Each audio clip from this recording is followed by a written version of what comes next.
সদরুদ্দিন, কয়েকদিন ধরে তুমি কেমন যেন আচরণ করছো, কিছু কি হয়েছে? বলো আমাকে, আমি ভয় পাচ্ছি।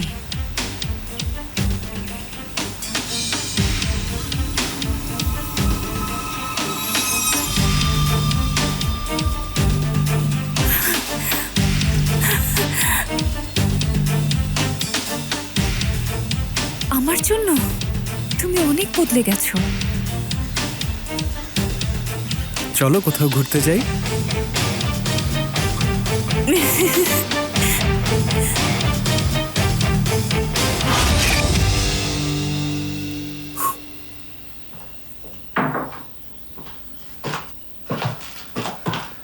কি অবস্থা? যে উফুক আমাদের সাথে ঝামেলা করেছিল সে মেতের সাথেও ঝামেলা করেছে। তবে আমিও থেমে নেই, উফুক কান্তারকে নেক্সট টাইম ধরবই। মোস্তফা যে ফাইল দিয়েছিল সেখান থেকে কিছুই বের হয়নি। আমি ওখানকার প্রত্যেকটা ঠিকানা ধরে ধরে দেখেছি। লোকটা ভূতের মতো, কোনো ট্রেস নেই। আপনার কাছে যেটা জানতে চাই। আমাকে কিছু বলো না, সদরুদ্দিনকে গিয়ে বলো। আপনি কি শিওর?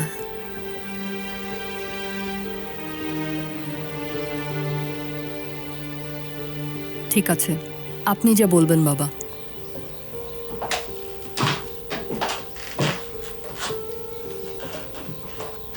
আমরা অনেক দিন একসাথে সময় কাটাইনি, চলো একটু ঘুরে আসি। ঠিক আছে, কিন্তু হাসান ইয়ামুরের কি হবে? ওকে দেখার জন্য তো একজন আছেই, একদিনই তো। আচ্ছা, যেহেতু যাচ্ছি তাহলে চলো একটা ভালো হোটেলে যাই। হ্যাঁ, না, ওসব হোটেল টোটেলে যাব না। চেক ইন করো, চেক আউট করো, অনেক ঝামেলার কাজ। আমরা সারাদিন ঘুরে বেড়াবো। ঠিক আছে, তোমার যা ইচ্ছা। তবে সদরুদ্দিন, আমি সত্যি খুব সারপ্রাইজড। তুমি আমার সন্তানের মা, সোনা। তোমার খুশি আমার জন্য সব। মনে হচ্ছে আমি স্বপ্নের মধ্যে আছি। Love you.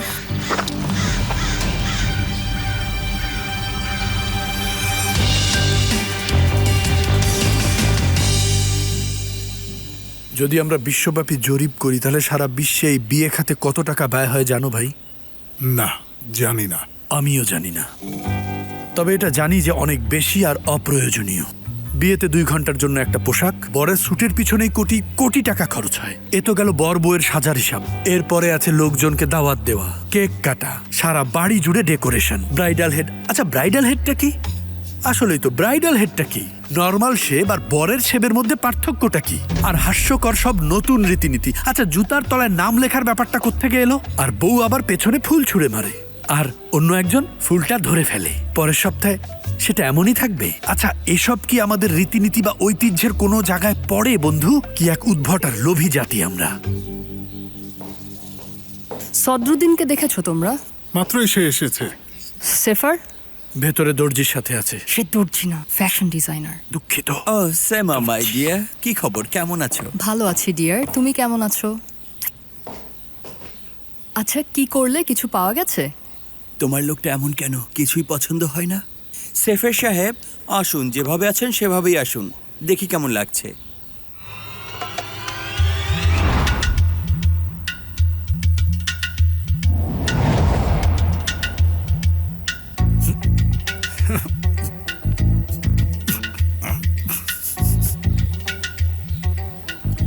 কেমন লাগছে? ভাই, বলো ভাই। প্যান্টটা কি একটু ছোট মনে হচ্ছে? না ভাই, মানে এসব তো এখন ফ্যাশন, কিন্তু আমার জুতা নিয়ে সন্দেহ আছে। শোনো ভাই, আমি কিন্তু আগেই বলেছি এসব আমার পছন্দ না। হ্যান্ডসাম লাগছে, খুবই হ্যান্ডসাম লাগছে, তাই না সেমা?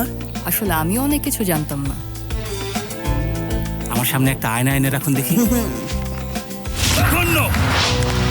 আমাকে কি ভেবেছেন আপনি? হ্যাঁ, সেফার, এটা করো না প্লিজ, এটা করো না। শোনেন, কসম করে বলছি আপনাকে শেষ করে ফেলবো। এটা কিন্তু সেবা খুবই অপমানজনক। আমি কাকে এত কষ্ট করে পোশাক এবার পরালাম? আমি হ্যাঁ? আপনাকে পোশাক পরাবো, দাঁড়ান দাঁড়ান। দাঁড়াও ভাই, দাঁড়াও, আমি ওকে পরিয়ে দিচ্ছি। দাঁড়াও ভাই, দাঁড়াও। আচ্ছা ঠিক আছে, সব দোষ আমার, আই এম সরি। আমি কিছু বলবো? ক্রেতার দৃষ্টিকোণ থেকে দেখলে তোমার মধ্যে একটা আল্ট্রা মডার্ন ভাব আছে। রাগাবে না বলছি। দর্জি হিকমত ভাইকে ডেকে আনো আর একটা ভালো করে স্যুট তৈরি করতে বলো। তুমি আর তোমার দল দ্রুতই ব্যস্ত হয়ে যাবে। শান্ত হও ভাই, আমি ফোন করছি।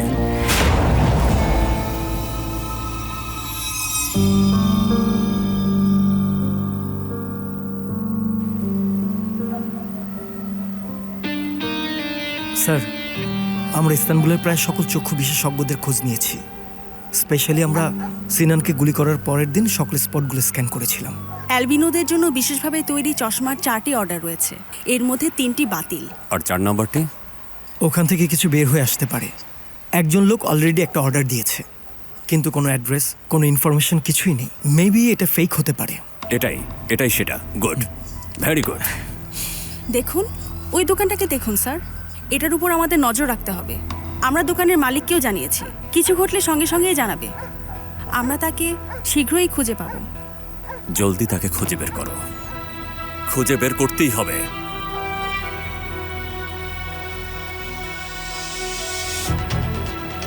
আচ্ছা শোনো, যখন খুঁজে পাবে কিছুই করবে না তোমরা।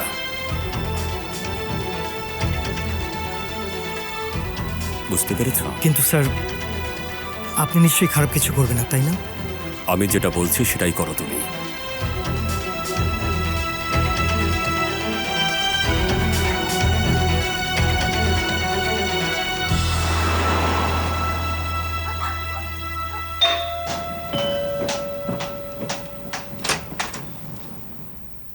হ্যালো আয়শা, ও হাই, তুমি রেডি? আমার ব্যাগটা নিয়ে আসছি। ঠিক আছে।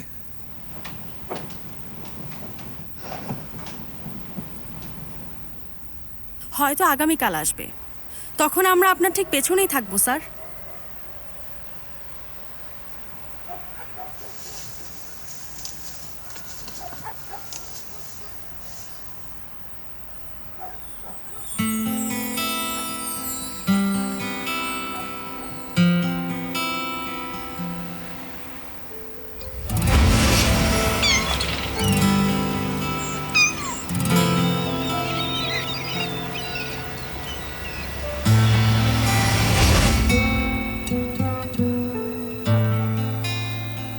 তোমাকে একটা প্রশ্ন করি, কিন্তু একজন মহিলার দৃষ্টিকোণ থেকে উত্তর দেবে। দুজন লোক আছে, একজন ধনী হ্যান্ডসাম সে, একজন সাকসেসফুল লয়ার, আর অন্যজন বোকা বদমাস, জাস্ট একটা গুন্ডা। কাকে বেছে নেবে তুমি? আমি আসলেই জানি না স্যার, ভালোবাসা কোনো যুক্তির বিষয় না। কখনো কখনো মন এক কথা বলে, হৃদয় আরেক কথা। আচ্ছা, তুমি যদি হতে তাহলে এর কোনটা শুনতে বলো? আমি আমার নিজের যুক্তিতেই চলতাম। ভালোবাসা তো 3 দিন পরেই চলে যায় স্যার।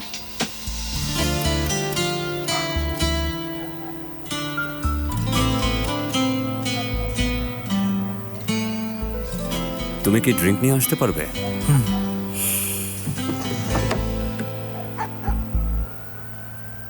তো এবার বলো আমাকে, সেই ইম্পর্টেন্ট কথাটা কি? শুনেছি তুমি চ্যারিটি জবে খুব ভালো।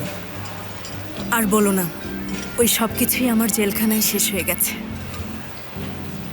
আসলে এটা ঠিক চ্যারিটি না। আমার একজন ক্লায়েন্ট আছে, উত্তরাধিকার সূত্রে সে অনেক সম্পদ পেয়েছে। একজন মহিলা, ভাগ্নি সহ থাকেন। ওনার নাম মেলিসা। মেলিসা, অনেক সুন্দর নাম। হ্যাঁ, বৈষয়িক ব্যাপারে তার আগ্রহ কম, সন্তান বা পরিবারও নেই। ওনার সম্পদ ভালো কাজে ব্যবহার করতে চান, তাই একটা হসপিটাল বানাতে চান। চাকরির বিষয়টা নিয়ে কি করলেন আপনি? এখনো খুঁজছি। হসপিটাল নির্মাণের জন্য জায়গা পেয়েছেন, দখলে আছে, পুনরুদ্ধার করবেন, তারপর আর্থিকভাবে অসচ্ছলদেরকে সেবা প্রদান করবেন। যেহেতু এই বিষয়গুলোর সাথে উনি পরিচিত না, তাই এমন একজনকে খুঁজছেন যিনি জায়গাটার মালিকানা নেবেন। তোমার কথা মাথায় এসেছিল। অলরেডি আমি ওনাকে তোমার কথা বলেছি আয়শা। উনি তোমার সাথে দেখা করতে চান। কিভাবে? আয়শা, কেউ কিন্তু কখনো বিনা কারণে ডাক্তার হয় না। আমি জানি তুমি এই কাজটা ভালোবাসো আর এটা করতে চাও। আমার মনে হয় এটা একটা ভালো সুযোগ, তোমার এটা মূল্যায়ন করা উচিত।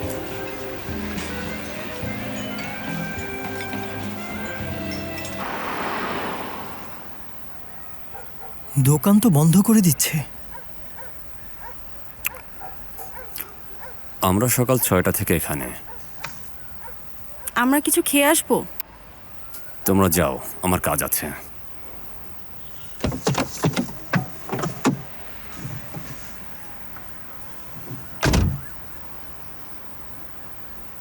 উনি শিশুদের জন্য কিছু একটা ভাবছেন। এই যে এই অংশটা দেখো, শিশুদের জন্য পলিক্লিনিক খুলতে চান উনি। হয়তো আগামী বছর অনকোলজি সার্ভিসে উনি ওপেন করবেন ধীরে ধীরে। তুমি এটা ভালোভাবে দেখো, আমি এখনই আসছি।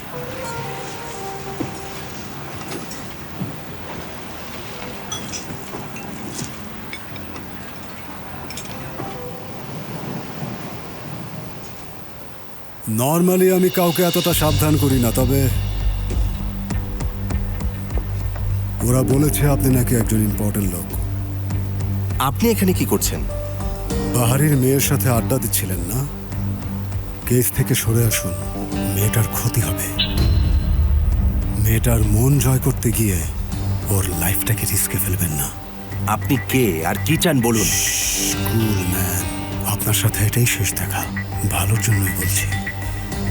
কি করতে পারেন দেখব, অপেক্ষায় থাকলাম।